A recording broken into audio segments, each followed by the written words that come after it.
How does God see my sacrifice? That's what we're talking about today on Byte-Size Theology.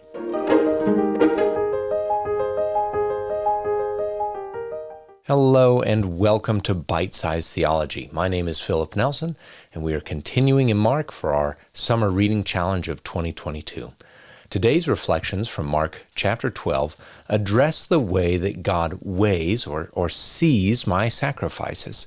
Mark chapter 12 has 5 main movements. First, Jesus' parable of the tenants. Second, Jesus' teaching regarding taxes. Third, Jesus is questioned by the Sadducees about the resurrection.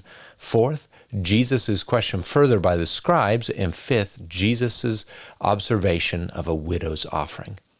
While there are indeed some amazing things regarding Jesus' application of Scripture to himself in Mark chapter 12, as I was reading this passage, I was particularly encouraged by the widow's offering. And so today's episode will focus on this segment. So part 1, the world's scales. Mark chapter 12, verses 41 to 42 begin with giving us an objective observation, quite simply reporting what Jesus and his disciples could plainly see. It says, "And Jesus sat down opposite the treasury and watched the people putting money into the offering box. Many rich people put in large sums, and a poor widow came in and put in 2 small copper coins, which make a penny."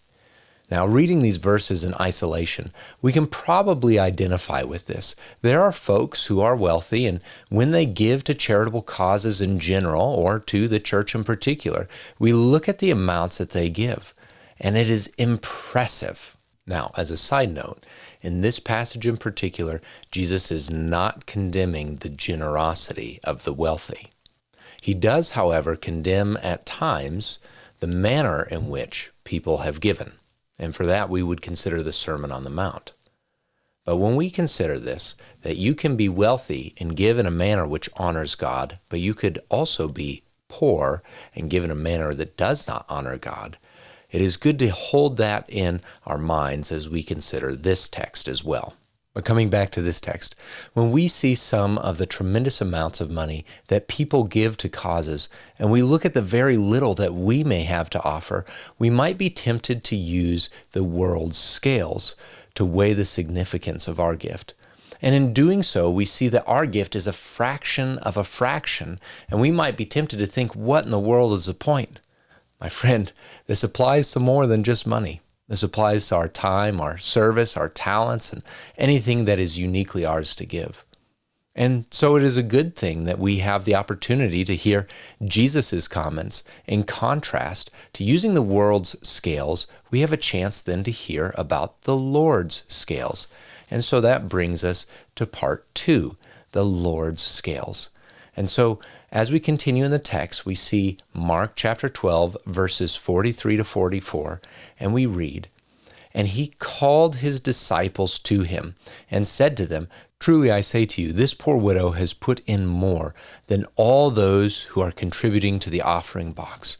For they all contributed out of their abundance, but she, out of her poverty, has put in everything she had, all that she had to live on.'" If we see this in a good light, the wealthy were giving to the Lord out of their surplus. They had more than enough to go around, and whatever extra they had, they gave it to the Lord.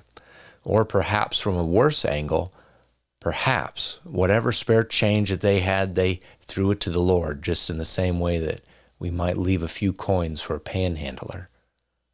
Let that soak in for a moment. What is the manner in which you give to the Lord? But in either light, whether it be giving with a good motive or giving as an afterthought, either way, the gifts that the wealthy were giving far exceeded the offering that the widow had given. And yet, Jesus says that this poor widow has given more than anyone else. And the reason is she put in everything she had. Are you putting in all that you've got?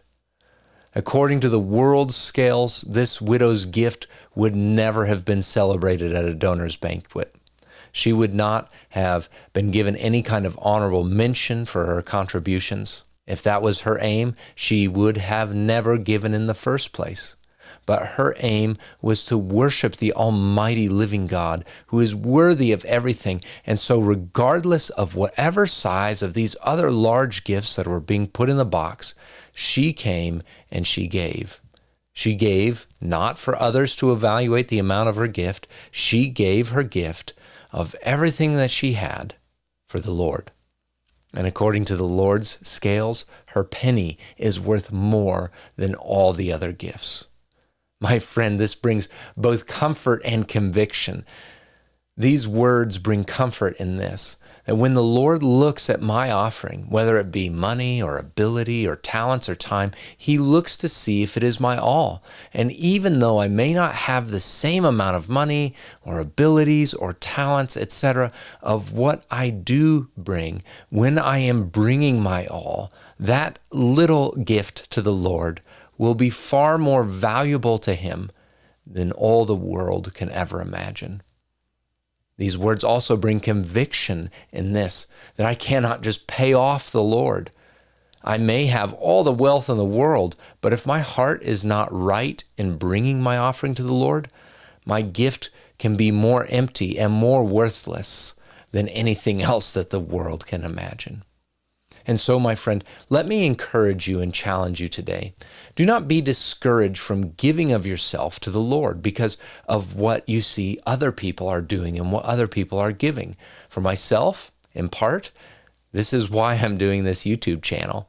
While there are others out there that have more time and better equipment and are far more creative than me, with what I do have, I will give of my all to the Lord. So what about you? What has the Lord put in your heart and your mind to do for him, no matter how small or seemingly insignificant it might seem? Do not let the world's scale determine what you bring to him. So, what is it that the Lord is leading you to do? If you're comfortable with it, let me know down in the comments below. I would be happy to pray for you and encourage you in your endeavors.